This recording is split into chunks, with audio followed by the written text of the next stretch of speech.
Hello, this is David with Mudslinger Pottery here in Charlotte, North Carolina, and I'm working on honey pots today, so I thought I'd give a little tutorial and show you how I do it. So I sell these with a little honey dipper, and it's got a lid with a little slot in it. Just a nice little pot. So let's get to work.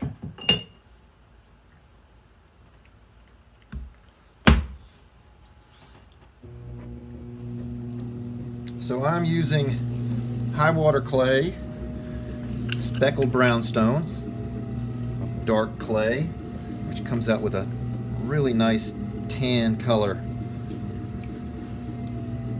after it's been fired. It also has some iron in the clay, so when I fire it, particularly with the white glaze I use, I'll get some speckled spots on it. It really just dresses it up. It's really nice looking. So what I'm doing here is I'm coning the clay. Some people call it wheel wedging. And I'm hoping to get out any bubbles that more than likely I have wedged into my clay. But it also evens out the pallets and forces them into pallets of the clay, and it just makes the clay easier to work with. Because let's face it, the better you center a pot and the better you keep it centered, the better your pot's going to be. So I work hard at trying to keep that pot centered, get it centered to start with. Opening it up, just using one finger. Very slowly, I'm sliding that finger out and opening up that bottom.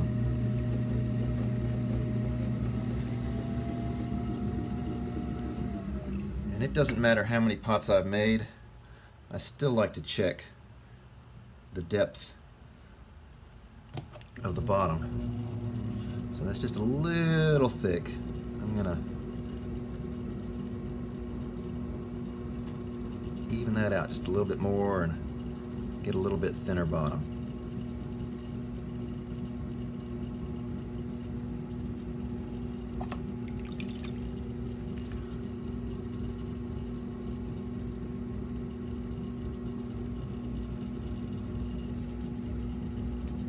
So I like to use a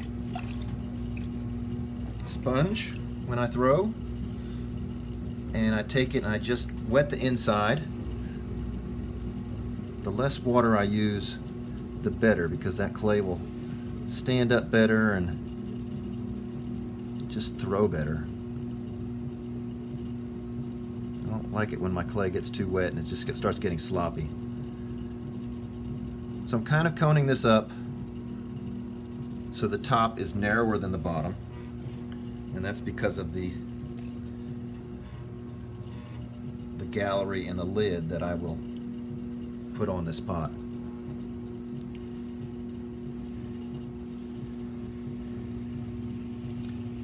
And as I start my pull, I really push in, trying to get that clay back into the pot, back into the bottom of the pot, and lift it up. I don't want to just cut all that clay off.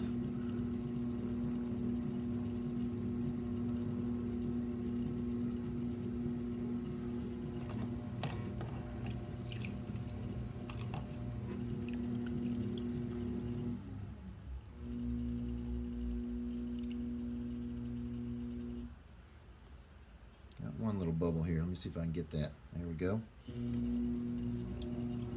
Okay, so once again, on every pull, I just take a damp sponge and just put a little bit of water right there, and then use the sponge on the outside of the pot, forcing that clay in the bottom in,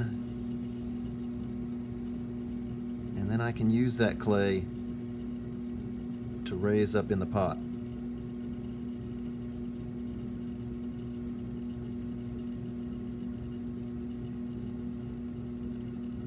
Trying to maintain that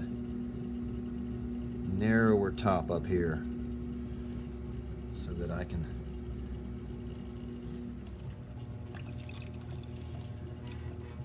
make the gallery I need and not have it flare out too much. Alright, I'm going to do one more pull and try to shape it a little bit. Come out a little bit here, make a little bit more of a belly.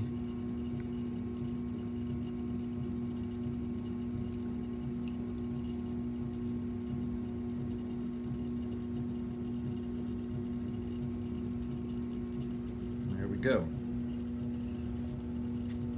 So now I use a credit card that I've taken, and I just took a drill bit and drilled right there, and I use that for making the foot. On the other side, I've got 2 holes, so I can have a double ringed foot. Looks like the pot is sitting on 2 rings, but for these pots I like just the single ring, so I just take that and stick it there on the bottom of the pot. Keep cleaning it off to get that clay off of there, and you can see that that is spinning a nice round foot.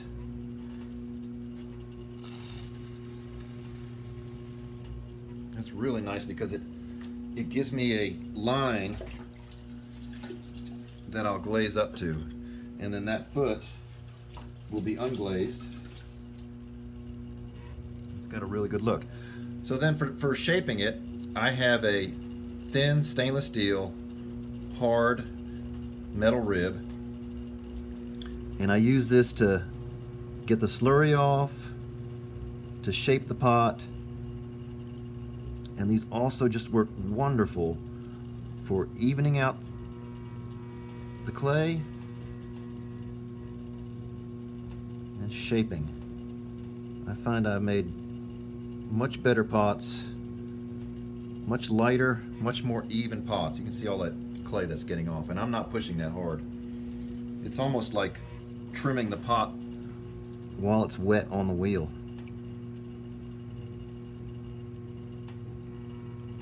So I want a nice little belly on this.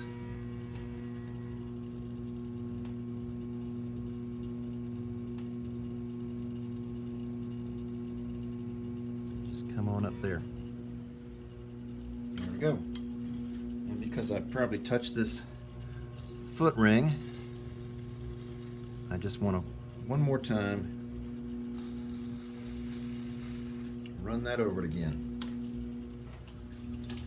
So now I'm working on my lid gallery, where the lid's going to sit into. And what I do is I take a chamois that I've attached to an old photo case. Some of you youngsters probably don't know what that is, but before digital cameras, you had to buy film for your camera, and the film would come in these little plastic cases.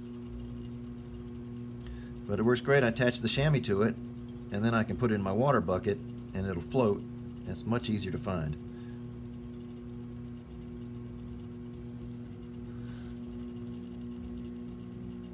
So I'm just using that chamois, using my fingers to create a gallery that my lid will fit down into.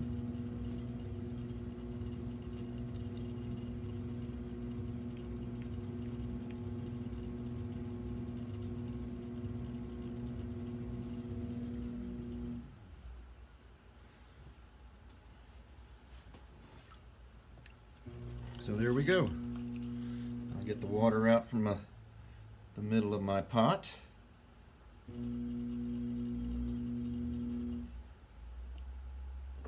And cut this off.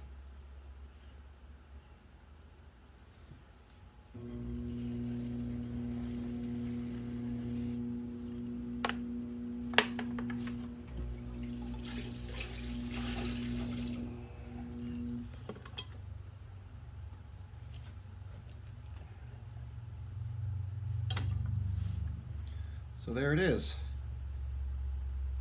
Nice little pot. You can see the rim, and that lid will just fit right down in that crevice right there of the top. So there you go. Thanks for watching. This has been David with Mudslinger Pottery here in Charlotte, North Carolina. And I hope everyone has a wonderful day.